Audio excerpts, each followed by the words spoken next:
मी एवढंच बोललोय की आपल्याला आंतरजातीय विवाह 11 आंतरजातीय विवाह करूया, आमची मुलं तयार आहेत, अशा पद्धतीचं ते वक्तव्य होतं. मी कधीही कुठल्याही माता भगिनीचं नाव घेतलेलं नव्हतं.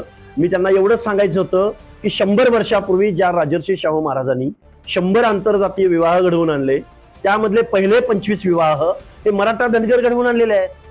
आणि शाहू महाराजांनी कायदा पारित केलाय. आत्ताच महाराष्ट्र शासनाची योजना आहे, आंतरजातीय विवाह करणाऱ्याला 50,000, SC STतल्या बांधवांबरोबर जर विवाह आंतरजातीय विवाह झाला तर केंद्र शासनाची 2.5 लाखाची योजना आहे. मी फक्त शासनाच्या योजनेचं ब्रँडिंग केलंय. शासन पैसे देतं, पैसे आंतरजातीय विवाह करायला. आणि तुम्ही गेल्या 2 वर्षामध्ये आम्ही मागास झालो, आम्हाला ओबीसीचं आरक्षण, आम्हाला BCचं आरक्षण मागताय, तुम्ही मागास झालाय म्हणताय. आणि मी नुसतं एवढं शाहू महाराजांचं एक वाक्य तुम्हाला सांगितलं तर तुमचा लगेच जातीचा दंभ एवढा उसळून आला.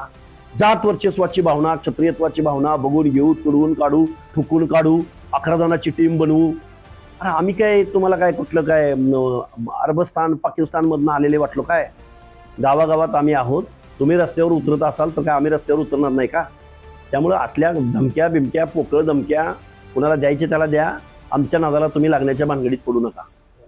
मात्र तुमच्यावर आता तब्बल 7 पोलीस ठाण्यामध्ये गुन्हे दाखल. माझ्यावर 7 काय 70 पोलीस स्टेशनमध्ये गुन्हे दाखल झाले. तर आम्ही कायदा पाळणारे आहोत. आम्ही जाऊन हजर होऊ, वाजत गाजत जाऊ आणि संविधानाचा सन्मान करून संविधानाची भाषा बोलण्याचा प्रयत्न करू.